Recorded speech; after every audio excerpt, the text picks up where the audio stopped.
Sorry. तो देखिए next topic जो हम यहाँ पर पढ़ने वाले हैं या नेक्स्ट चैप्टर जो हम यहाँ डिस्कस करने वाले हैं that is your cultural change.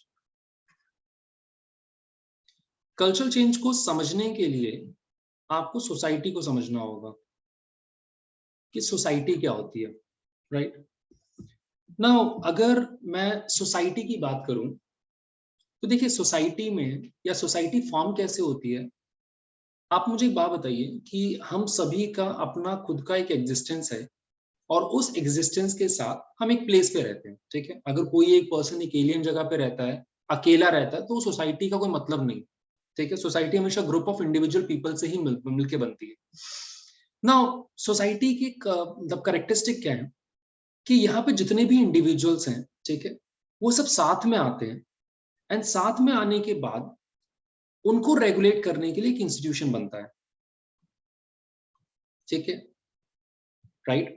Now society में होता क्या है कि बहुत सारे इंडिविजुअल्स हैं, वो इंडिविजुअल्स साथ में आते हैं टू फॉर्म इंस्टीट्यूशन।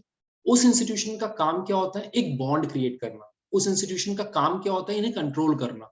ये इंस्टीट्यूशन आपकी फैमिली भी हो सकती है, राइट। ये इंस्टीट्यूशन आपका सोसाइटी का जो RWA है वो हो सकता है। ये इंस्टीट्यूशन आपकी गवर्नमेंट हो सकती है। ये इंस्टीट्यूशन आपकी कंपनी हो सकती है, कोई भी हो सकता है, राइट। तो इंस्टीट्यूशन, फैमिली भी एक इंस्टीट्यूशन है, ट्राइबल कास्ट भी एक इंस्टीट्यूशन है, तो सारे इंस्टीट्यूशन है। रिलीजन भी एक इंस्टीट्यूशन, ठीक है। तो वो इंस्टीट्यूशन है जो आपको बॉन्ड में रखते हैं, राइट। आप उनके जैसे फॉर एग्जांपल अभी आप सभी मतलब मैं और आप जो एक हायरार्की बनी हो कि मैं आपका टीचर हूं, आप मेरे स्टूडेंट हो, तो यहाँ पर जो एक हायरार्की बनी हुई है वो भी तो एक इंस्टीट्यूशन का ही पार्ट है, राइट। आपको जो क्लास प्रेप स्टडी मेट के जो नॉर्म्स है उसको फॉलो करना होगा, अगेन पार्ट है इंस्टीट्यूशन, राइट। दूसरा कि सोसाइटी है, सोसाइटी को रेगुलेट करने के लिए इंस्टीट्यूशन होता है, ठीक है। बट जब ये लोग मिलते हैं ना आपस में, तो उस मिलने से एक बिहेवियर स्टार्ट होता है। उस मिलने से कुछ पैटर्न बनने शुरू हो जाते हैं, ठीक है। मतलब जब आप जिस एरिया में रहते हो उस एरिया में एक एस्टैब्लिश नॉर्म बनना शुरू हो जाता है या एक पैटर्न ऑफ बिहेवियर बनना शुरू हो जाता है, उसी को आप क्या कहते हो, आप कल्चर कहते हो, ठीक है। एग्जाम्पल देता हूं। इंडिया में अगर आप इंडियन कल्चर की बात करो तो इंडिया में वो नमस्ते चलता है, हाथ जोड़कर, राइट। वेस्टर्न एरियाज में हैंडशेक चलता है, ठीक है। एग्जाम्पल देता हूँ कि अगर कल्चर का एग्जाम्पल लेते हैं, अगर आप वेस्ट बंगाल वाले एरिया में रहते हो तो वहां पर जो डिश चलती है वो मच्छी चावल चलती है, राइट। क्यों, क्योंकि वहां पर मेरीन एरिया है, मतलब कोस्टल एरिया, तो वहां पर मछली मिल जाती है और राइस प्रोडक्शन प्रोड्यूसिंग स्टेट है, वहां पर हो जाता है। बिहार में जाओ आपको लिट्टी चोखा मिलता है, ठीक है। वहां के लोग रिलेट कर पाते हैं उस चीज से, कल्चर, ठीक है। आप किस तरीके से बात करते हो, आपका बिहेवियर क्या है, वो सब कल्चर डिसाइड करता है। और कल्चर किससे बना है, सोसाइटी से बना है, इंस्टीट्यूशन से बना है, राइट। और देखिए जब आप कल्चर की बात करते हैं ना, तो culture is not a static thing, ठीक है। आप ये नहीं बोल सकते कि मेरा कल्चर यही है और यही रहेगा, तो आप बहुत कंजर्वेटिव हो, ठीक है। बट कल्चर इज समथिंग जो over a period of time change होता रहता है। कल्चर इज समथिंग जो over a period of time change होता रहता है। फॉर एग्जाम्पल जैसे अगर आप रूरल एरियाज के अंदर रहते हो, ठीक है, तो वहां पर भी पर्दा सिस्टम चलता है, वहां पर भी गर्ल्स को बाहर नहीं जाने दिया जाता, वगैरह वगैरह। But over a period of time उन्होंने अपने कल्चर को बदलने की कोशिश की है ना। पहले तो इंडियन कल्चर में वो सती प्रथा थी, राइट, चेंज करने की कोशिश की। आज भी इंडिया में डाउरी एज अ प्रैक्टिस, जो इविल प्रैक्टिस है, वो भी चल रही है, पर धीरे धीरे चेंज हो रही है, राइट। तो कल्चर इज समथिंग जो स्टैटिक नहीं है, जो over a period of time change होगा। और ये एक सेट ऑफ बिहेवियर होता है, एक पैटर्न ऑफ बिहेवियर होता है जो ओवर अ टाइम आप डेवलप करते हो। तो एक दिन में कल्चर नहीं बनता। अगर ये भी नहीं समझ में आए, दूसरा एग्जांपल देता हूं। आप और कुछ मत करो, आप फैमिली की बात करो, ठीक है। Family is institution. आपकी फैमिली का जो कल्चर है या आपकी फैमिली में जो नॉर्म है वो मेरी फैमिली से बहुत डिफर करेगा। हो सकता है आपकी फैमिली बहुत लिबरल हो, मेरी फैमिली बहुत कंजर्वेटिव हो, ठीक है, चेंज करता है। बट ऐसा नहीं है कि ये अपने बिहेवियर को चेंज करने की कोशिश नहीं करेंगे। किसी टाइम पे जो फैमिली बहुत लिबरल है वो भी कहीं पे कंजर्वेटिव एक्ट करेगी, जो फैमिली बहुत कंजर्वेटिव है वो भी कहीं पे लिबरल एक्ट करती है। तो बिहेवियर।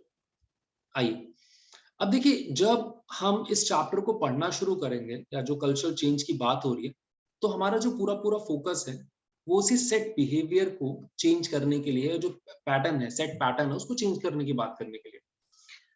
अब अगर मुझे कल्चर को चेंज करना है, ठीक है, अब सवाल ये उठता है कि कल्चर चेंज कैसे होगा।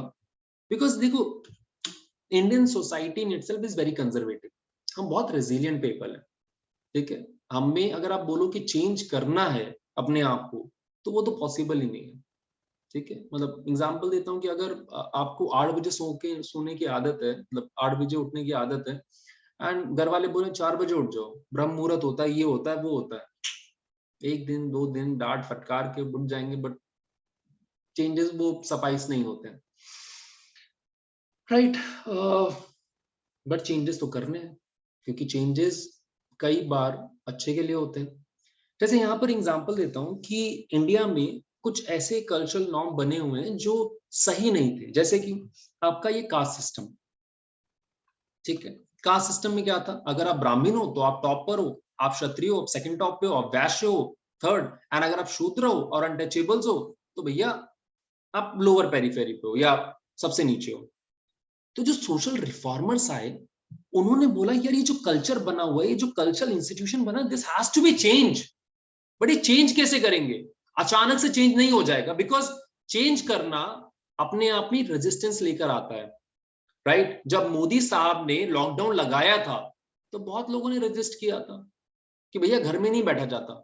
आज जब पूरा का पूरा वर्ल्ड ओपन हो चुका है, लोगों को बोला जा रहा है यार ऑफिस में आ जाओ, दे वर लाइक नहीं यार, वर्क फ्रॉम होम ही सही है, मन नहीं कर रहा, राइट। कौन जाए इतनी दूर, ठीक है। Cultural change. तो यहां पर फर्स्ट चेंज की अगर आप बात करो, जो इंडियन सोसाइटी के अंदर प्रॉब्लम्स थी, उन प्रॉब्लम को सॉल्व करने के लिए, उनको चेंज करने के लिए जो सोशल रिफॉर्मर्स थे, चाहे ज्योतिबा फुले की बात करो, स्वामी विवेकानंद की बात करो, उन सभी ने चेंज लाने की कोशिश की थी। कैसे? कॉन्टिन्यूअस एफर्ट्स के साथ, राइट। वो एफर्ट्स लिए जा रहे थे, जहां पर उनको ये लग रहा था कि जो सारी की सारी प्रॉब्लम है वो कास्ट सिस्टम की वजह से है, जो डिस्क्रिमिनेट किया जाता है वुमेन को, लोअर कास्ट को, उसको लेकर प्रॉब्लम है, राइट। देखिए, दूसरा जो कल्चरल चेंज आया है, जो आप और हम लेकर आते हैं, ठीक है। पहला सोशल रिफॉर्मर लेकर आए जिनका सिर्फ एक ऑब्जेक्टिव था कि अनटचेबल्स के साथ जो एक्सप्लॉइटेशन हो रहा है, जो वुमेन के साथ एक्सप्लॉइटेशन हो रहा है, वो नहीं होना चाहिए, and we have to bring a change, right. दूसरा चेंज जो हम लेकर आ रहे हैं, और ये चेंज है, उसके लिए आपको एफर्ट लगाने की जरूरत नहीं है, वो सोसाइटी में ग्रेजुअली हो रहा है।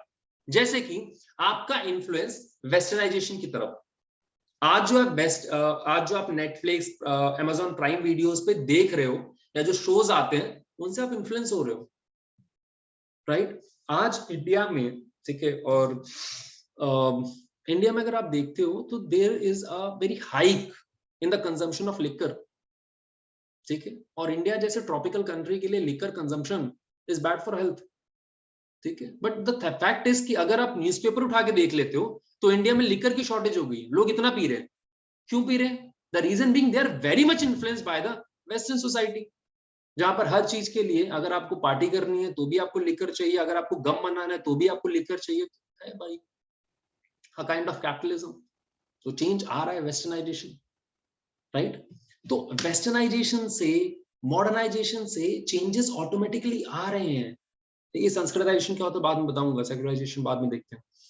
तो चेंजेस आ रहे हैं, और ये चेंजेस ऑटोमेटिकली ग्रेजुअली आ रहे हैं, क्योंकि आपका उनका साथ इंटरेक्शन हो रहा है, और जितना आप लोगों के साथ इंटरेक्ट करते हो, आप उनसे सीखते हो, कुछ चीजें वो आपसे सीखते हैं। चलिए, अगर आगे बात करें तो we have the social reform movement in the 19 and to early 20th century. 19th और 20th सेंचुरी के अंदर जो मेन इशू था, चाहे आप हिंदुज्म की बात करो या इस्लाम की बात करो, वहां पर वुमेन को लेकर जो डिस्क्रिमिनेशन हो रहा है, ठीक है, आप किसी भी रिलीजन की बात करो, हर रिलीजन के अंदर है, जो कास्ट बेस्ड डिस्क्रिमिनेशन हो रहा है, वो एक सेंट्रल इशू था, और हर किसी ने इसको उठाने की कोशिश की थी। जैसे कि सती प्रथा हो गया, चाइल्ड मैरिज हो गया, जो विडो रीमैरिज आप नहीं कर सकते, कास्ट डिस्क्रिमिनेशन, तो ये सब चीजें थी। और जब बुद्धिज्म डेवलप हुआ, जब आपका जैनिज्म डेवलप हुआ, तो उस टाइम पे उन्होंने इस मुद्दों को सेंट्रल इशू लेकर मतलब सेंट्रल इशू बनाया था, राइट। हिंदुज्म में ये बोला जाता था कि अगर आप वुमेन हो, अगर आप लोअर कास्ट से बिलोंग करते हो, तो आप वेद नहीं पढ़ सकते। क्यों भाई?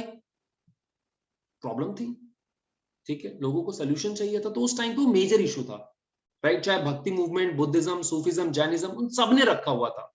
Over a period of time 19th century के बाद, ठीक है, जो आवाज उठनी शुरू हुई, उस आवाज में एक बात बोली गई कि आप जिस कॉन्टेक्स्ट को लेकर इनका डिस्क्रिमिनेशन कर रहे हो, ठीक है, कॉन्टेक्स्ट का डिस्क्रिमिनेशन करने का मतलब, जब वुमेन का डिस्क्रिमिनेशन हो रहा है, या सती प्रथा हो रही है, चाइल्ड मैरिज हो रही है, या विडो मैरिज के ऊपर बैन किया जा रहा है, या कास्ट डिस्क्रिमिनेशन हो रहा है, you give some logic, right. क्या लॉजिक देते हो? You give the logic of purity and pollution, कि भैया अगर आप अपर कास्ट के हो तो आप प्योर हो, अगर आप लोअर कास्ट के हो तो आप इम्प्योर हो, ठीक है, आप पोल्यूटेड हो, राइट। मैं एग्जांपल देता हूं, गांव में पहले डॉक्टर्स नहीं होते थे, तो जो मम्मा के मतलब जो बेबी को बाहर निकाला जाता था, वो आया निकालती थी, ठीक है। मतलब अब तो सब हॉस्पिटल में ही होता है, आया निकालती थी। एंड जब आया जो मोस्टली होती थी, वो लोअर कास्ट से बिलोंग करती थी। क्यों? बिकॉज बोला यह जाता है कि जब बेबी बाहर निकलता है तो अपने साथ बहुत सारा ब्लड लेके आता है, ठीक है। इसीलिए अगर आप 3 इडियट देखा हो, तो बहुत सारा, जब बच्चा निकलता है तो बहुत सारा ब्लड होता है उसके उस पे, और ब्लड को उनके हिसाब से, ऑर्थोडॉक्स सोसाइटी के हिसाब से इम्प्योर माना जाता है। तो भैया अगर वो ब्लड जिससे बच्चा निकल रहा है, जिससे नई लाइफ निकल रही है, अगर वो इम्प्योर है, तो पूरा ह्यूमन एग्जिस्टेंस इम्प्योर है। बट ठीक है, उस टाइम पे वो बोल रहे हैं, लॉजिक नहीं था ना कुछ, बट वो बोल रहे थे, लोग मान रहे थे, राइट। तो जब आपने, देखिए, जब उनके जो भी कॉन्टेक्स्ट थे, राइट, जो भी वो इश्यूज रेज कर रहे थे कि भैया इस वजह से हम डिस्क्रिमिनेशन कर रहे हैं, फॉर एग्जांपल कास्ट डिस्क्रिमिनेशन। भैया जब कास्ट डिस्क्रिमिनेशन की आप बात कर रहे हो, तो जो अनटचेबिलिटी की प्रॉब्लम है तो गुप्ता एज के बाद आई थी, उससे पहले तो नहीं थी ना। इट मींस ये प्रॉब्लम आपने खुद ने क्रिएट की है। तो ये प्योरिटी और पोल्यूशन का जो अगर कॉन्सेप्ट है, तो वेदास के टाइम से होना चाहिए, बाकी टाइम पे तो नहीं हो, मतलब पूरे टाइम पे होना चाहिए, बट तो ये तो गुप्ता एज के बाद आया है। तो जब आप आइडियाज, एक नए आइडियाज आपके अंदर परकुलेट करते हैं ना, राइट, तो आप जो सोसाइटी के नॉर्म्स उसे चैलेंज करना शुरू करते हो, ठीक है। जैसे अभी अगर देखा जाए, तो गर्ल्स बहुत सारे सेक्टर में बहुत अच्छा परफॉर्म कर रही है। अभी आप यूपीएससी का रिजल्ट देखिए, जो पहली 3 टॉपर है वो गर्ल्स हैं, ठीक है। तो अगर पेरेंट्स ने पढ़ाया नहीं होता, या उन गर्ल्स ने सोसाइटी के बियॉन्ड जाकर पढ़ने की कोशिश नहीं की होती, तो शायद वो रिजल्ट नहीं होता। और जब आप सोसाइटी के नॉर्म्स को चैलेंज करते हो इन अ पॉजिटिव सेंस, तो आप अपने साथ बहुत सारे लोगों का, मतलब बहुत सारे लोगों की हेल्प कर रहे होते हो, राइट। तो सोशल रिफॉर्म्स, ना देखिए, ये जब दिया गया, तो यहाँ पर एक बात बोली गई, जितने भी हमारे पास लीडर्स थे, चाहे आप राजा राम मोहन रॉय की बात करो, आप सर सैयद अहमद खान की बात करो, उन सभी ने लॉजिक को लिया, ठीक है, उन सभी ने वेस्टर्न आइडियाज को लिया, और उन्होंने जो ऑर्थोडॉक्स सोसाइटी के लोग थे, जो कॉन्टेक्स्ट यूज कर रहे थे, उन दोनों को मिक्स करने की कोशिश की, उनको बैलेंस करने की कोशिश की। जैसे एग्जांपल देता हूं, राजा राम मोहन रॉय ने बोला कि आप जो सती की प्रथा को प्रैक्टिस कर रहे हो, वो दोनों हिसाब से गलत है, ह्यूमैनिटेरियन ग्राउंड पे भी गलत है, और जो आप हिंदू नेचुरल राइट डॉक्ट्रिन जो हिंदू शास्त्र में दिया हो, उसके हिसाब से भी गलत है। आई होप आप सभी को सती प्रथा पता होगा, कि जब हस्बैंड की डेथ हो जाती है, तो गर्ल को भी सेम पायर पे, मतलब सेम जो मतलब जिसमें आप लाश को बर्न करते हो, उसके साथ खुद को बर्न करना होता था। तो यहां पर ये बोला गया कि भाई ये दोनों केस में, चाहे ह्यूमैनिटेरियन केस लो, या फिर आप लेट सपोज कि हिंदू शास्त्र की बात करो, उन दोनों हिसाब से गलत है। एक तरफ तो आप लेडी गॉडेस की पूजा करते हो, दूसरी तरफ आप उनके मारने की बात करो, कहाँ का लॉजिक है, राइट। तो नेचुरल राइट डॉक्ट्रिन, आप लोगों से उनके जीने का अधिकार तो नहीं छीन सकते, जो हिंदू मतलब शास्त्र आपको बता रहा है। Then how will you justify the process of sati? ठीक है। दूसरा, रनांदे थे, उन्होंने एक बुक लिखी which is called the test of the Hindu law on the lawfulness of remarriage of widow. ठीक है। उन्होंने यार ये बताने की कोशिश की, उस सोर्स को चेक करने की कोशिश की जहां पर आप चैलेंज कर रहे हो कि remarriage of window is wrong, right. तो उन्होंने एलोबरेट किया कि भाई जो मतलब जो आपके कह सकते हैं कि जो आपके वेदास हैं या जो आपके पुराण हैं या जो आपके पुरानी बुक्स हैं, ठीक है, वो उसको जस्टिफाई कर रहे हैं रीमैरिज ऑफ विडो को, राइट। अगर बहुत सारे आपने पुराण में पढ़ा हो तो वहां पर दिखता है रीमैरिज ऑफ विडो। तो आप ये कैसे कह सकते हो कि अगर जिस पुराण को आप ऑथेंटिक मानते हो, राइट, जहां से आप सारी चीजें एक्सट्रैक्ट कर रहे हो, अगर वहां पर हो रहा है तो इंडिया मतलब सोसाइटी के अंदर वो गलत है, राइट। चलिए, दूसरा यहां पर ये देखा गया कि सर सैयद अहमद की बात करते हैं। सर सैयद अहमद ने इस्लाम को इंटरप्रेट करना शुरू किया। उन्होंने बोला, और ऑब्वियसली जो ऑर्थोडॉक्स इस्लामिक सोसाइटी थी उसके खिलाफ बोला कि इस्लाम आपको वैलिडिटी देता है फ्री इंक्वायरी की, सवाल पूछने की। इस्लाम आपको अथॉरिटी देता है बात करने की। इस्लाम आपको अथॉरिटी देता है कि जो भी चीजें आपको गलत लग रही है उसके बियॉन्ड जाकर आवाज उठाने की। और उन्होंने रिलेशन एस्टैब्लिश करने की कोशिश की कुरानिक जो रेलिवेंस है और मॉडर्न साइंस में जो चीजें दिख रही हैं, हम भी तो वही करते हैं। ठीक है, हिंदू शास्त्र में जो चीजें लिखी हुई हैं, जो मॉडर्न सोसाइटी में हमें दिखता है, हम उसको रिलेट करते हैं। सेम यहाँ पे सर सैयद अहमद खान ने भी किया, राइट। दूसरा, कंदुकरी वीर सिंगलम ने एक बुक लिखी थी विच is called the source of knowledge, जहां पर उन्होंने बोला, उन्होंने समझाया नव्य न्याय लॉजिक।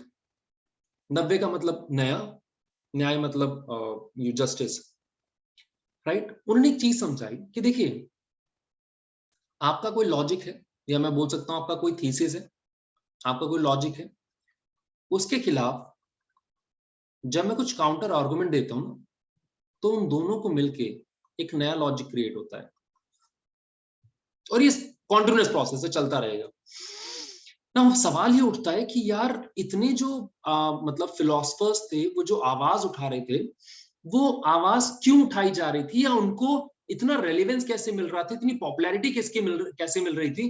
तो यहाँ पे जो आपके सोशोलॉजिस्ट थे कॉल सतीश सबरेवाल, उन्होंने 3 फैक्टर्स बताए।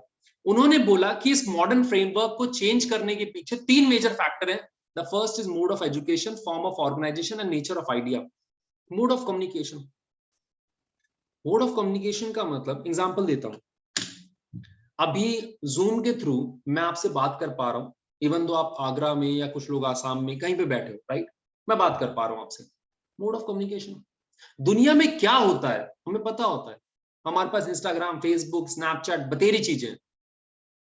दुनिया में कहीं पे भी कोई भी एक छोटा सा इंसिडेंट हो जाता है, हमें पता होता है, राइट। तो उस टाइम पे जो मोड ऑफ कम्युनिकेशन था, जिसमें टेलीग्राम है, जिसमें रेलवेज है, लोग माइग्रेट करते थे। और जब देखो यार, उस टाइम पे ऐसा तो होता नहीं था कि आप बहुत मतलब आपके पास व्हाट्सएप है, फेसबुक है, या आप घंटों फोन में लगे हुए हो। ठीक है, अगर 8 घंटे की जर्नी है तो आप पड़ोसी से बात करते ही करते थे टाइम पास करने के लिए ना। जब आप अपने बगल वाले पड़ोसी से बात कर रहे हो तो बहुत सारे एक्सचेंज ऑफ आइडियाज होते हैं। ठीक है ना, जब बहुत सारे एक्सचेंज ऑफ आइडियाज होते हैं तो वहां पर आप अपने ओपिनियन को शेयर कर सकते हो, वो अपने ओपिनियन को शेयर कर सकते हो, बहुत सारी चीजें सीखते हो। जैसे यहाँ पर जो पर्सन थे कॉल केशव चंद्र सेन, बंगाल के, उन्होंने 1864 के अंदर मद्रास विजिट किया था। पंडिता रामाबाई थी, उन्होंने different part of the areas के अंदर मूव किया। जो क्रिश्चियन मिशनरीज थे, उन्होंने पूरे नागा जो नॉर्थ ईस्ट है वहां पर माइग्रेट किया था। एंड नॉर्थ ईस्ट में मैक्सिमम जो क्रिश्चियन पॉपुलेशन वो कन्वर्ट है, वो पहले हिंदू थे या इस्लामिक थे, मतलब इस्लाम में बिलोंग करते थे, एंड वो क्रिश्चियन है, आज कन्वर्ट है मुस्लिम। क्यों? क्रिश्चियन मिशनरी वहां तक पहुंची थी। दूसरा, कि अगर आप एकला चलोरे के पाथ पे चलते हो, एकला चलोरे मतलब अकेले चलते हो, तो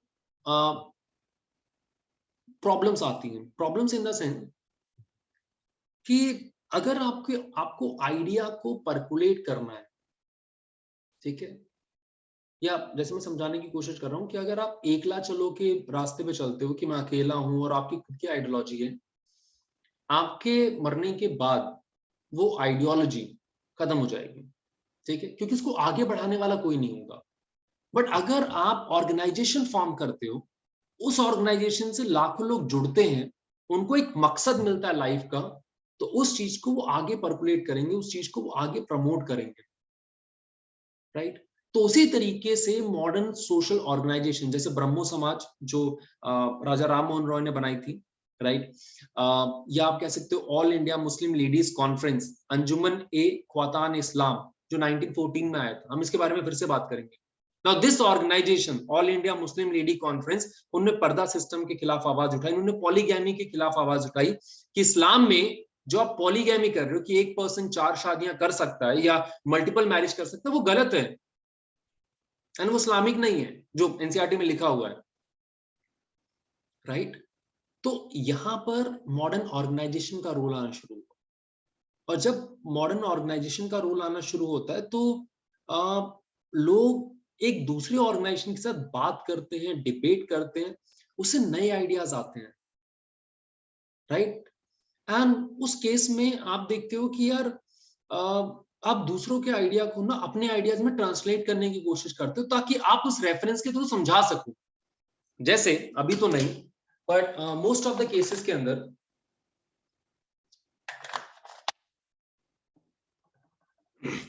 जो फॉरेन राइटर्स हैं, मैं उन्हें भी कोट करता हूं क्लास के अंदर कि भैया उन्होंने ये बात बोली थी, राइट। इंग्लिश में बोलते ठीक है, मैं हिंदी में ट्रांसलेट करके अपना पॉइंट तो जस्टिफाई कर ही लेता हूं, राइट। तो यहां पर भी सेम चीज है, जैसे जो विष्णु शास्त्री थे, उन्होंने मराठी ट्रांसलेशन जो विद्यासागर की बुक थी इंदु प्रकाश, उसको ट्रांसलेट किया था ताकि वो समझा पाए अपने लोगों को, ठीक है। नाउ एंड सबसे बड़ा मुद्दा is new idea of liberalism, new idea of liberalism and freedom, जहां पर जिसके आने की वजह से सब कुछ बदलना शुरू हुआ, राइट। लेकिन new idea of liberalism and freedom आने की वजह से आप ये कह सकते हो new ideas home making, home making का मतलब पहले जॉइंट फैमिली होती थी, अब न्यूक्लियर फैमिली आ रही है, राइट। न्यूक्लियर फैमिली में भी पहले लोग मतलब जो पेरेंट्स थे वो शादी के लिए डिसाइड करते थे कि भैया इससे से शादी करनी है, अरेंज मैरिज करनी है, ये करना है, वो करना है, उसमें चेंजेस आ रहे हैं, राइट। आज लोग इंडिविजुअल आइडेंटिटी को या इंडिविजुअल लिबर्टी को ज्यादा प्रेफरेंस देते हैं as compare to the marriage one, right. Amber Heard का आपने नाम सुना होगा भी कि और इसीलिए आप देखते हो डाइवोर्स के केसेस बढ़ते जा रहे हैं, लिबरलिज्म नेगेटिव है, ठीक है। मम्मा का डॉटर का जो नया रोल है सोसाइटी के अंदर वो बढ़ता जा रहा है, और इन सबके साथ ना अपनी कल्चर को लेकर प्राइड बढ़ता जा रहा है। अपने कल्चर को लेकर प्राइड बढ़ने का मतलब, एग्जांपल देता हूँ, Indians by nature is a very resilient people, ठीक है। रेजिलिएंट पीपल होने का मतलब कि यार अगर आप कोई भी चीज उनके ऊपर इम्पोज करने की कोशिश करो ना, तो वो चिढ़ जाते हैं, वो फिर ओवर रिएक्ट ही करते हैं, ठीक है। जैसे अभी तक माना जाता था जो वेस्टर्न सोसाइटीज हैं they are superior, right. Covid के बाद तो हम खुद बोलते हैं यार इंडियन कल्चर इज सुपीरियर, हमने लोगों को नमस्ते करना सिखाया, हमने ये सिखाया, हमने वो सिखाया। तो अपने कल्चर पे हम बात करेंगे जब री इंटरप्रिटेशन ऑफ हिस्ट्री की बात करेंगे, बट अपने कल्चर पे हम प्राइड करना शुरू कर देते हैं, अच्छी चीज है। अपना जो एंशिएंट हेरिटेज है हम उस पर प्राइड करना शुरू कर देते हैं, अच्छी चीज है। फीमेल एजुकेशन की जो बात है उसको लोगों ने, इनफैक्ट ज्योतिबा फुले, ठीक है, उन्होंने फर्स्ट स्कूल बनाया, बनवाकर में पूछा जा सकता है, राइट। सबका मानना यह है कि प्री मॉडर्न इंडिया के अंदर वुमेन एजुकेटेड होती थी।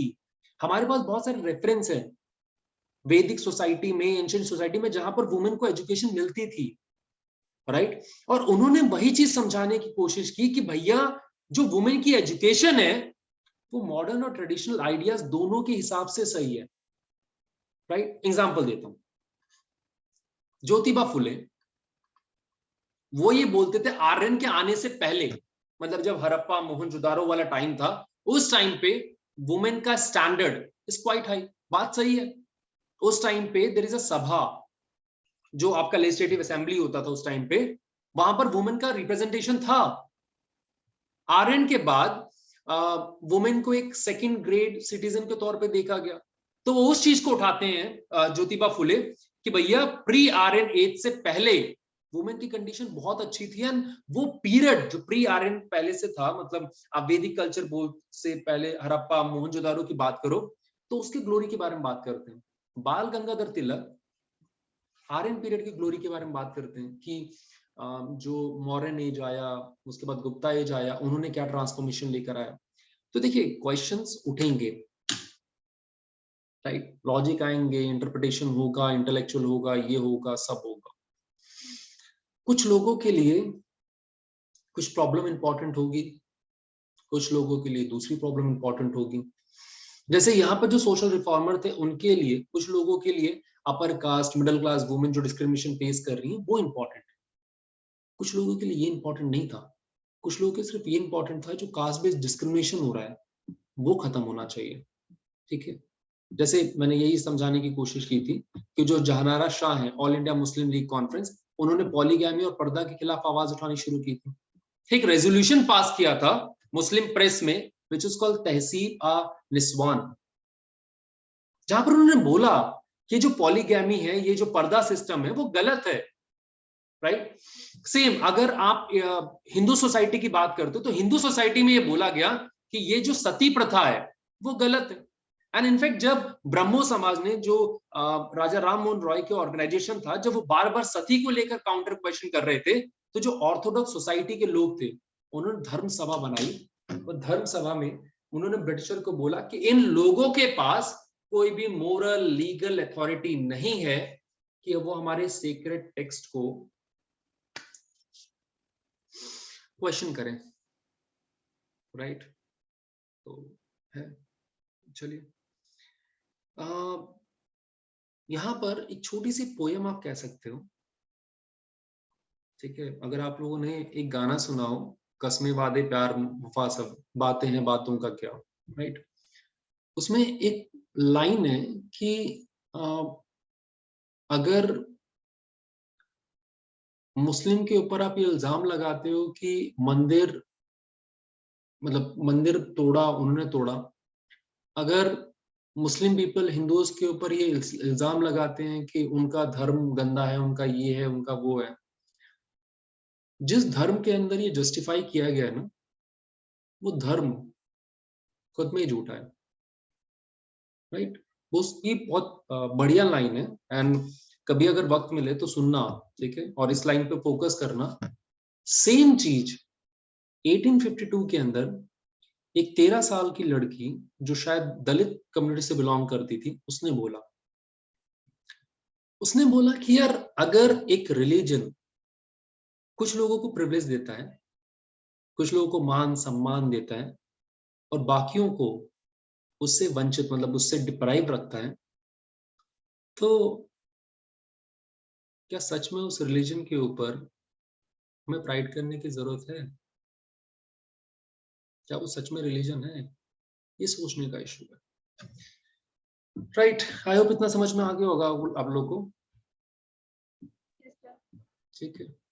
चलिए let's take a 5 minute break, ठीक है, मतलब आप भी पक गए होगे, और उसके बाद हम जो ये बचे हुए टॉपिक्स हैं, ठीक है, वो हम खत्म कर लेते हैं, छोटे छोटे हैं, राइट, तो हो जाएगा आज, ठीक है। चलिए ठीक है, 5 मिनट का ब्रेक लेते हैं, इट्स 2 o'clock, 2:05 पे मिलते हैं। आइए देखिए आगे बात करते हैं। सो यहाँ पर कुछ वर्ड्स हैं, जैसे संस्कृताइजेशन हो गया, मॉडर्नाइजेशन हो गया, सेक्युलराइजेशन हो गया, वेस्टर्नाइजेशन हो गया। ये कुछ ऐसे वर्ड्स हैं जो सीयूईटी के सिलेबस में स्पेशली मार्क्ड है, ठीक है, तो हमें इनके ऊपर ज्यादा इंपॉर्टेंस देनी होगी, राइट। देखिए एक चीज जो मैं अभी आपको समझा रहा था, एंड बहुत बार मैंने आपको सेम चीज बोली भी है, कि जब कॉलोनाइजेशन आया, जब ब्रिटिशर यहाँ पर आए, तो ब्रिटिशर अपने साथ बहुत सारे आइडियाज को लेकर आए थे, बहुत सारी फिलॉसफी को लेकर आए थे, राइट। एंड यहाँ पर हमने उनसे बहुत सारी चीजें सीखी, राइट। डेमोक्रेसी क्या होता है, प्रोग्रेसिवनेस क्या होता है, ट्रेडिशनल लर्निंग से आप कैसे बच सकते, मतलब ट्रेडिशनल लर्निंग में क्या प्रॉब्लम है या क्या चीजें हैं। हमने उनसे बहुत कुछ सीखा, बट प्रॉब्लम पता है क्या थी?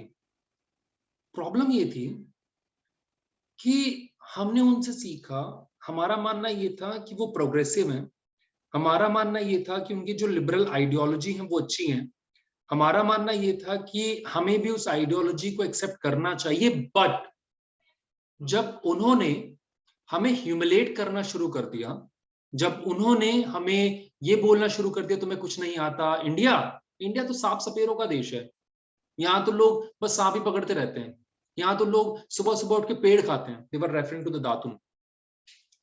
तो जब आप, मैंने फिर से बोला, India is a very resilient society ना, जब बार बार आप ह्यूमिलेट कर रहे हो, तो हमने क्या किया? हमने भी अपने ट्रेडिशनल लर्निंग को प्राइड करना शुरू कर दिया, हमने भी रीइंटरप्रिटेशन ऑफ हिस्ट्री की। फॉर एग्जाम्पल, ब्रिटिशर आपको ये बोलते थे कि हमने आपको एक एडमिनिस्ट्रेटिव सिस्टम प्रोवाइड किया है, क्या सच में? राइट? जब हम एंशियंट इंडिया में गए तो हमने देखा अशोक का जो एम्पायर था वो अफगानिस्तान से लेकर तमिलनाडु तक फैला हुआ था। इतना बड़ा एम्पायर जो मगध वाले एरिया से रूल कर रहे हो, वो बिना एडमिनिस्ट्रेटिव सिस्टम के पॉसिबल है? ब्रिटिशर से बड़ा एम्पायर था उनके पास, नहीं है। रिलीजन के ऊपर, ट्रेडिशनल लर्निंग के ऊपर प्राइड करना, राइट? दूसरा, ये जो मॉडर्निटी आई थी ना, इसकी वजह से जो ट्रेडिशन है उस ट्रेडिशन के अंदर चेंजेस आने शुरू हो गए। लोगों के ड्रेसिंग स्टाइल में चेंज आया, जैसे हमने इंग्लिश के बारे में बात की थी लास्ट क्लास में, स्ट्रक्चरल चेंजेस में, राइट? तो वहां पर चेंजेस आने शुरू हुए। एग्जांपल दे रहा हूं, ये साड़ी, ठीक है, पहले होता क्या था कि ये पेटीकोट और ब्लाउज ये वेस्टर्न नॉर्म में होता था, इंडियन मतलब जो वुमेन थी वो नहीं पहनती थी, वो सिंपल सा एक स्टिच मतलब वैसी साड़ी पहनती थी। बट जब आया, जब हमने ट्रेडिशन सीखा, जब वो मिक्स मैच हुआ, तो यहाँ पर आज जो आपको ये देखने को मिलता है वो एक इंडो यूरोपियन वेयरिंग सिस्टम है, जहां पर इंडियन में साड़ी है यानी पेटीकोट ब्लाउज, ये आपका वेस्टर्न नॉर्म से देखने को मिलता है, राइट? चलिए देखिए, उसके अलावा हुआ क्या कि इस मॉडर्नाइजेशन की वजह से, ठीक है, कॉन्फ्लिक्ट भी आने शुरू हो गए। हम आगे बात करेंगे कि मॉडर्नाइजेशन की वजह से आजकल जो दादा दादी हैं या जो बच्चे हैं वो अपने पेरेंट्स के साथ टाइम ही नहीं बिताते, ठीक है? तो एक वो कहते हैं ना एज गैप आ गया या फिर वो डिफरेंसेस आ गए, तो वही चल रहा है। चलिए ना, अब ध्यान से सुनिएगा, जो वर्ड्स यहाँ पर यूज हो रहे हैं, संस्कृताइजेशन, वेस्टर्नाइजेशन, सेकुलराइजेशन, ये बहुत इंपॉर्टेंट है, डायरेक्टली क्वेश्चन पूछा जाएगा, सिलेबस में मार्क्ड है, ठीक है? देखिए, the first word is Sanskritisation. अब ये संस्कृताइजेशन होता क्या है, ठीक है? एक चीज हमेशा याद रखिए कि जब मैंने आपको बोला था इज्म, इज्म का मतलब होता है आइडियोलॉजी। उसी तरीके से जिस भी वर्ड में इजन इजेशन लिखा हो, ठीक है, चाहे वो क्रिस्टलाइजेशन हो, संस्कृताइजेशन हो, वेस्टर्नाइजेशन हो, ये आपके प्रोसेस को शो करता है, राइट? तो अगर कहीं पे भी नेशनलिज्म, कॉलोनिज्म, लिबरलिज्म ये सब दिया होगा, इट मींस वो एक आइडियोलॉजी की बात कर रहा है। अगर कहीं पे भी इजनाइजेशन दिया है, फॉर वेस्टर्नाइजेशन है, संस्कृताइजेशन है, लिबरलाइजेशन है, राइट, तो वो एक प्रोसेस को शो करता है। ये कीवर्ड्स हैं जो पता होने चाहिए। संस्कृताइजेशन की जो टर्म कॉइन किया था वो एम.एन. श्रीनिवास ने किया था, जहां पर उन्होंने बोला, ठीक है, और उन्होंने क्या बोला कि भैया इंडियन सोसाइटी के अंदर जो कास्ट सिस्टम है, और देखिए ये जब मैं इंडियन सोसाइटी की बात करता हूं, मैं सिर्फ हिंदुज्म की बात नहीं करता, वो सारे रिलीजन में है, राइट? और उन्होंने खुद बोला कि सिर्फ हिंदुज्म तक कन्फाइंड नहीं है, वो इस्लाम में भी है, क्रिश्चियनिटी में, वो हर जगह है, राइट? बट हम हिंदू सोसाइटी को रेफरेंस लेकर पढ़ रहे हैं। यहाँ पर आपके ब्राह्मण है, आपके पास क्षत्रिय है, आपके पास वैश्य है, आपके पास शूद्राज है, राइट? हायरार्की वाइज ये टॉप पर माने जाते हैं, ये बॉटम में माने जाते हैं, ठीक है? ऑब्वियसली इसके हिसाब से ये भी बॉटम में, इसके हिसाब से ये भी बॉटम, इसके हिसाब से ये बॉटम है। अब एम.एस. श्रीनिवास ने संस्कृताइजेशन में क्या बोला? उन्होंने बोला यार जो लोअर पेरिफेरी में लोग होते हैं ना, ठीक है, चाहे शूद्राज हो, चाहे वैश्य हो, कोई भी हो, ठीक है, जो लोअर पेरिफेरी में लोग हैं, जो लोअर हायरार्की में लोग हैं, वो अपनी हायरार्की को, अपनी पोजीशन को इंप्रूव करना चाहते हैं। मतलब मान लो कोई शूद्र है, राइट, वो अपनी कैटेगरी को इंप्रूव करके किसी ना किसी तरीके से इस कास्ट हायरार्की में वैश्य में कन्वर्ट करना चाहता है, वो अपने आप को वैश्य क्षत्रिय में आना चाहता है, क्षत्रिय ब्राह्मण में आना चाहता है, तो वो आना चाहता है। अब आएगा कैसे? क्योंकि हायरार्की तो बनी हुई है, और यहाँ पे it is all about the birth. तो होता ये है कि आप जो अपर कास्ट के, जिनको अपर कास्ट को दुवेज कहते हैं, ठीक है, ट्वाइस बॉर्न, लेकिन ट्वाइस बॉर्न इसलिए बोला जाता है, एक बार तो पैदा होते हैं, दूसरी बार जब वो जनेऊ धारण करते हैं, जनेऊ पता आप लोग को पता है, सीक्रेट थ्रेड होता है, जब वो उसको धारण करते हैं तो उनको बोला जाता है रीबर्थ हुआ है, दोबारा जन्म हुआ है, तो इसलिए दुवेज कहते हैं जो अपर कास्ट के लोग होते हैं, राइट, जिसमें ब्राह्मण, क्षत्रिय, वैश्य। तो जो लोअर कास्ट के लोग हैं, जो ट्राइब हैं, वो अपर कास्ट के कस्टम, रिचुअल, बिलीफ, आइडियोलॉजी को, स्टाइल को अडॉप्ट करना शुरू कर देते हैं ताकि किसी तरीके से वो अपनी पोजीशन को इंप्रूव कर ले, ठीक है, और ये हर जगह होता है, राइट। नाउ इसी में जब ये बात बोली गई, राइट, तो उन्होंने एक चीज और बोली कि ये जो संस्कृताइजेशन है वो एक रेगुलर फिनोमिना नहीं है। रेगुलर फिनोमिना नहीं होने का मतलब ये कुछ ऐसी प्रैक्टिसेस हैं जो मतलब डिपेंड करती है कि डोमिनेंट क्लास कौन सा है, ठीक है। जैसे उन्होंने दो चीजें बोली, पहला बोला संस्कृताइजेशन, दूसरा बोला डिसंस्कृताइजेशन।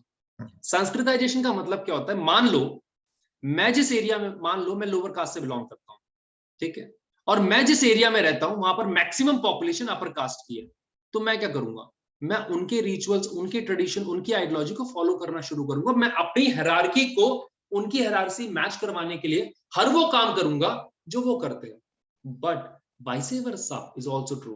फॉर एग्जांपल, एक ऐसी सोसाइटी जहां पे लोअर कास्ट की पॉपुलेशन ज्यादा, तो जो अपर कास्ट के लोग हैं वो भी अपने आप को इनके साथ ही मिक्स मैच करने की कोशिश करते हैं, राइट। तो जिसको आप डिसेंसिटाइजेशन करते हो, मतलब यहाँ पे अब लोअर कास्ट अपर कास्ट की कॉपी नहीं कर रहा, यहाँ पे अब अपर कास्ट कॉपी कर रहा है। उसके अलावा भी रीजनल वेरिएशन होता है, राइट। पंजाबी वाले पंजाब में, राइट, संस्कृताइजेशन का कभी कोई डोमिनेंस था ही नहीं, वहां अलग ही चल रहा था, ठीक है। तो यहाँ पर वही चीज समझाने की कोशिश की है, राइट। अब सवाल ये उठता है कि जब आप ये करना चाहते हो, ठीक है, जो लोअर कास्ट के लोग हैं वो अपनी हायरार्की को इंप्रूव करना चाहते हैं, ऑब्वियसली सर करना चाहते हैं। अब ये अपनी हायरार्की को इंप्रूव कैसे कर सकते हैं, एक बहुत बड़ा सवाल था, और क्यों कर सकते हैं, कैसे कर सकते हैं। देखिए साहब, लोअर कास्ट के लोग अपनी हायरार्की तभी इंप्रूव कर पाएंगे जब उनके पास पैसा होगा, ठीक है। तो यहाँ पर वही चीज समझाने की कोशिश की है कि जब आपके पास पैसा होता है, ठीक है, तभी आप अपनी हायरार्की को इंप्रूव करने के बारे में सोच सकते हो। तो इंप्रूवमेंट इन द इकोनॉमिक और political position of the group, या फिर आप अपर कास्ट के सिस्टम से रूबरू हुए हो, ठीक है, जिसको आप ग्रेट ट्रेडिशन कहते हो। अब देखिए यहाँ पर ग्रेट ट्रेडिशन नहीं समझाया होगा, ठीक है, ये एक्चुअली हिस्ट्री में समझाया हुआ है। तो दो चीजें होती हैं, एक आपका होता है ग्रेट ट्रेडिशन, दूसरा होता है आपका लिटिल ट्रेडिशन, ठीक है। एक होता है ग्रेट ट्रेडिशन, दूसरा होता है लिटिल। लिटिल ट्रेडिशन का मतलब क्या होता है, और ये हिंदुज्म में ही होता है मोस्टली। लिटिल ट्रेडिशन में होता ये है कि वो बोलते हैं कि सर आपका लोकल कल्चर है कुछ। लोकल कल्चर का मतलब आपके गांव में, अगर आप लोग गांव से बिलोंग करते हो तो वहां पर कुल देवी, मतलब स्पेसिफिक कुछ छोटे मोटे गॉड होते हैं जो उसी एरिया में फेमस होते हैं, राइट। तो उनकी पूजा करने का तरीका अलग होता है, उनकी मूर्तियां जो बनती हैं वुड से बनती हैं मोस्टली। ग्रेट ट्रेडिशन जिसमें कुछ कॉमन गॉड्स होते हैं, जैसे कि मतलब हिंदुज्म में आपके विष्णु, ब्रह्मा, महेश, शिव भगवान, राइट। बाद में लोकल कल्चर के जो डाइटीज होते हैं उनको बुलाते हैं ये नहीं के अवतार है, ठीक है। तो या तो आपकी पोजीशन इंक्रीज हुई है या फिर आप उनके ग्रेट ट्रेडिशन से रूबरू हुए हो, ठीक है। तो वो सब चीजें। बट यार देखो, सुनने में जितना इजी लगता है ना कि हम अपनी हायरार्की को इंप्रूव कर रहे हैं या ऊपर आ रहे हैं, उतना सब सुनने में अच्छा लगता है, असल में होता नहीं है।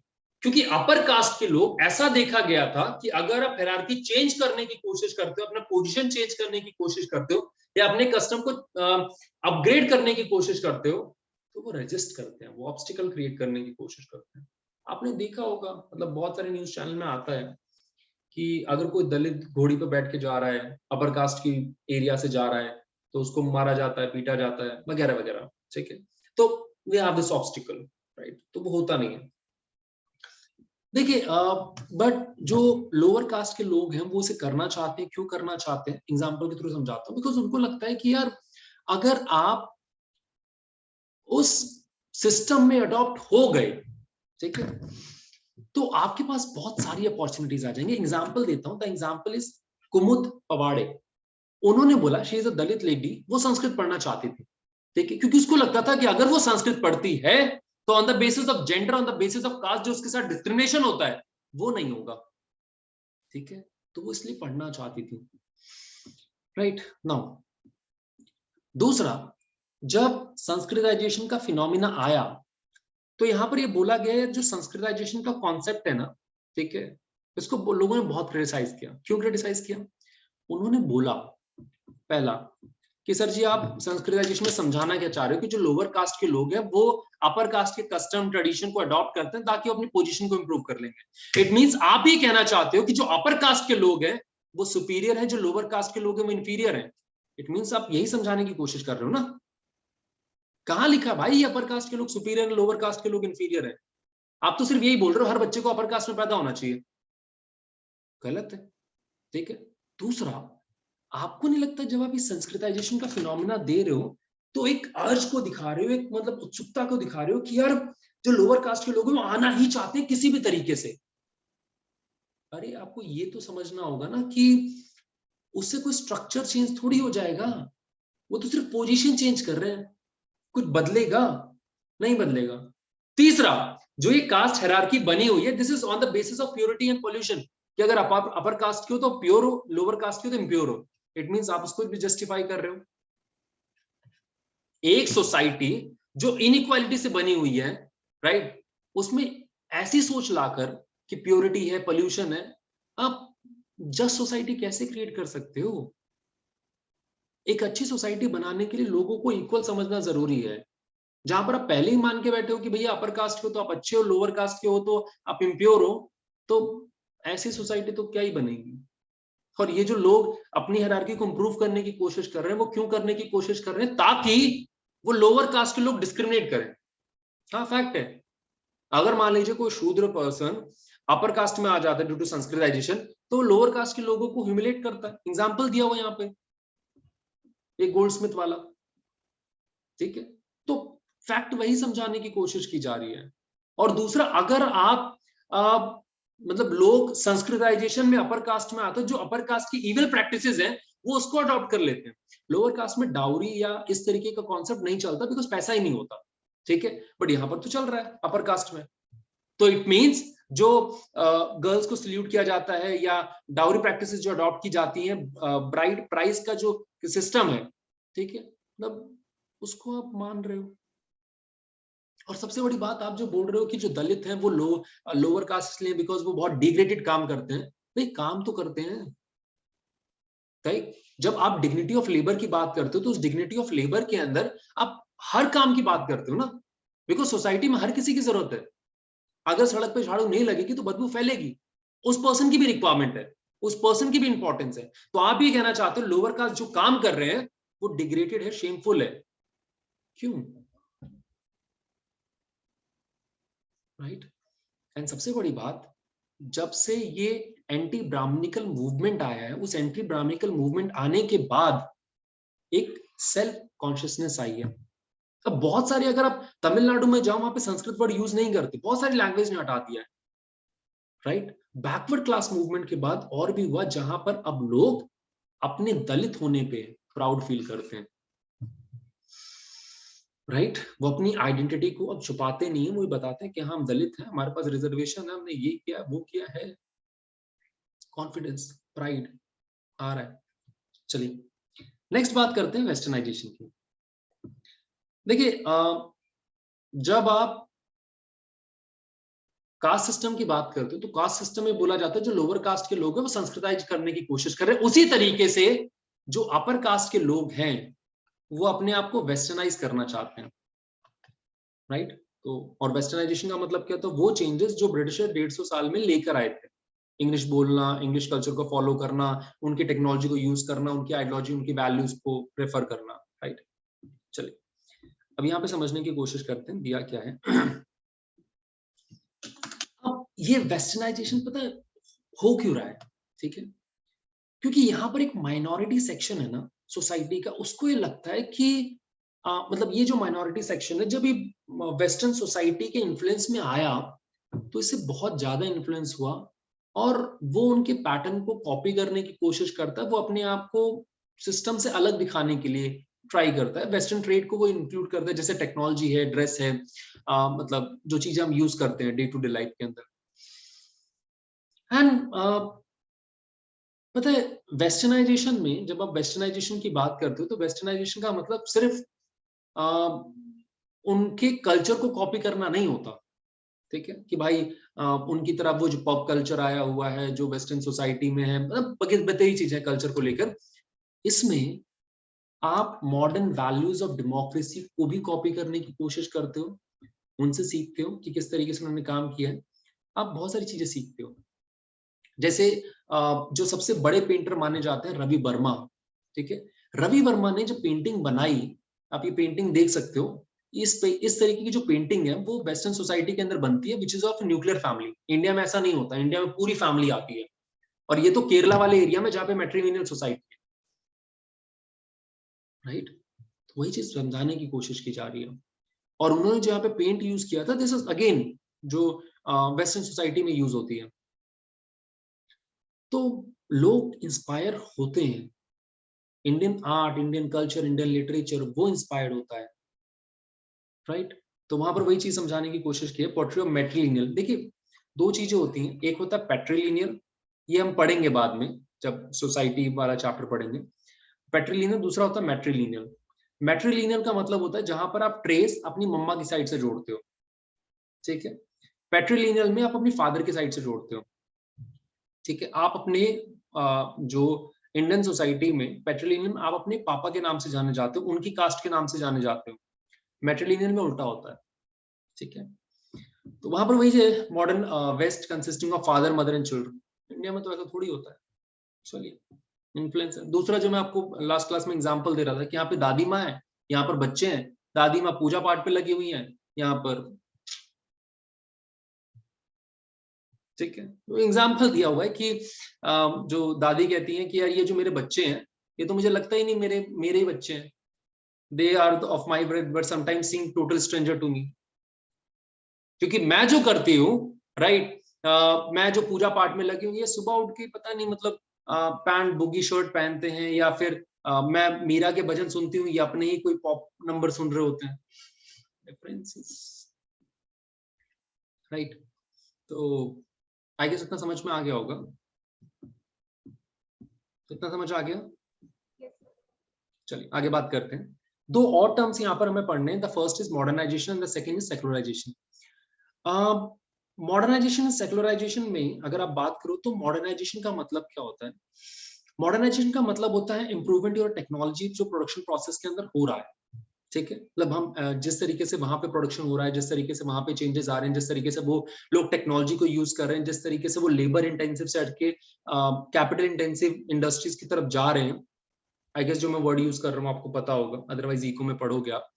तो वो सारी की सारी चीजें हैं, ठीक है। और देखो इंडिया में जो मॉडर्नाइजेशन और सेक्युलराइजेशन का जो कॉन्सेप्ट है वो वेस्ट से बहुत डिफरेंट है, राइट। और इंडिया में मतलब आप ये कह सकते हो कि जो मॉडर्नाइजेशन का कॉन्सेप्ट है वो आइडली स्पीकिंग बहुत डिफरेंट है एज कंपेयर टू जो वेस्टर्न सोसाइटी में।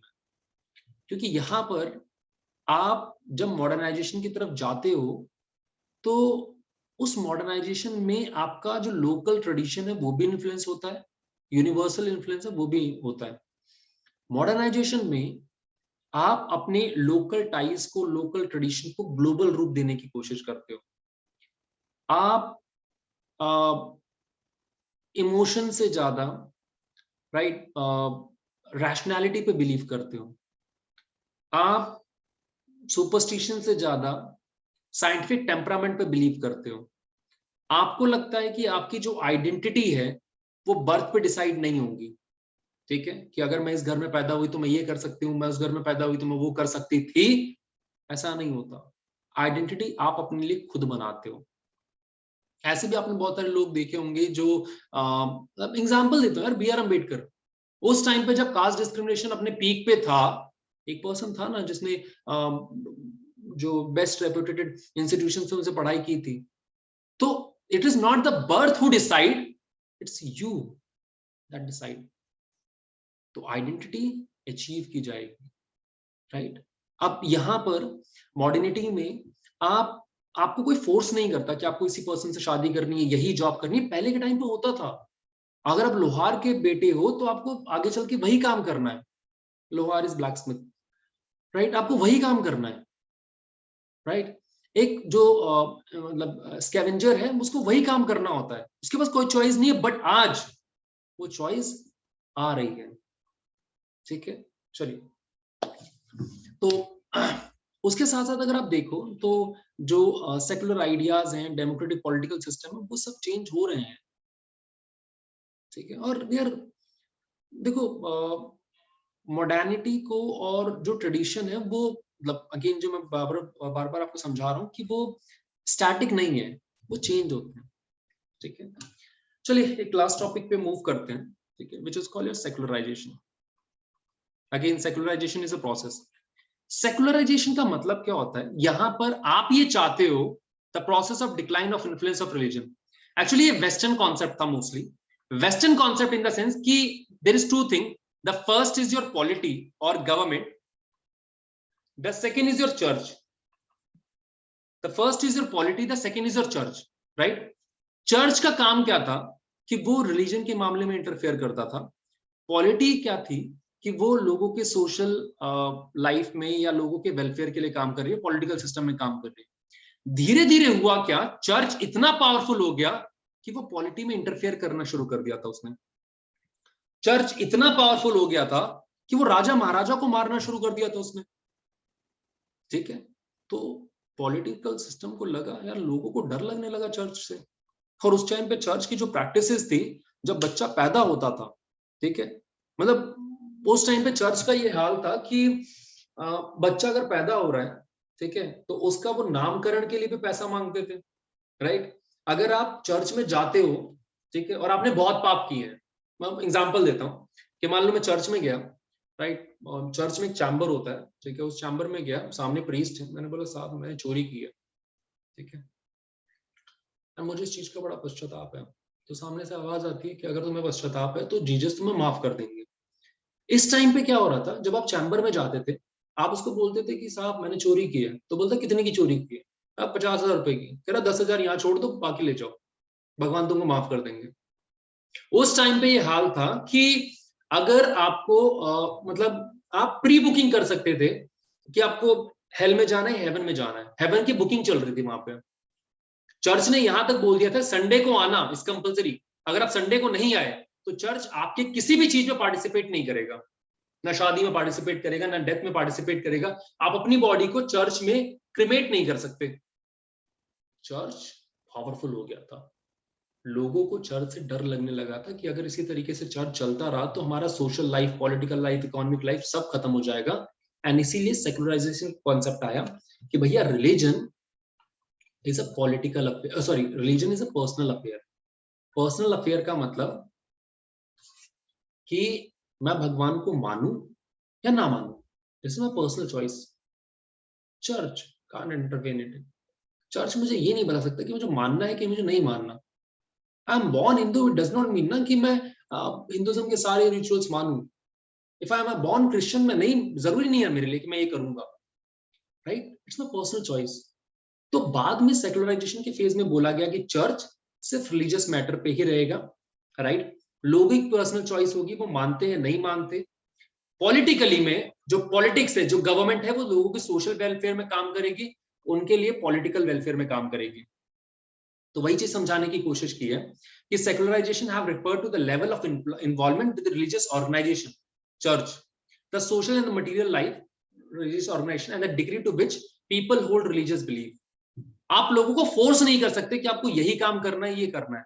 और ये आया क्यों?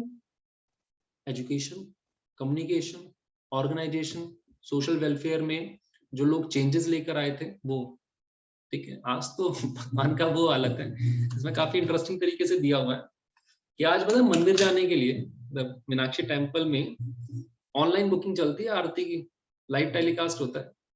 पहले तो भगवान के दर्शन करने के लिए आप खुद जाते थे, अब तो लाइव देख सकते हो। और उसके लिए अगर आपको प्रसाद चढ़ाना है तो भी वो लोग ऑनलाइन ही कर देते हैं, ठीक है, अगर आपको प्रसाद चाहिए तो आप ऑनलाइन बुकिंग करो क्रेडिट कार्ड डेबिट कार्ड से, 5 से 7 दिन के अंदर वो पहुंचा देंगे। भगवान भी मॉडर्नाइज हो रहे हैं, राइट। सो आई होप इतना समझ में आ गया होगा आपको, ठीक है। अरे हाँ या ना कुछ तो बोलो। ठीक है, तो ये दोनों चैप्टर के जो पीडीएफ है मैं आपको भेज दूंगा, आप दोनों से पढ़ लेना। बाकी जो मैंने आपको बुक भेजी है उससे क्वेश्चन एक बार ट्राई कर लेना, ठीक है। तो शायद हम कल मिलेंगे, कल नहीं मिलेंगे, हम वेडनेसडे को मिलेंगे to start with new chapter. तब तक आप ये दोनों चैप्टर कवर कर लेना, ठीक है। चलो।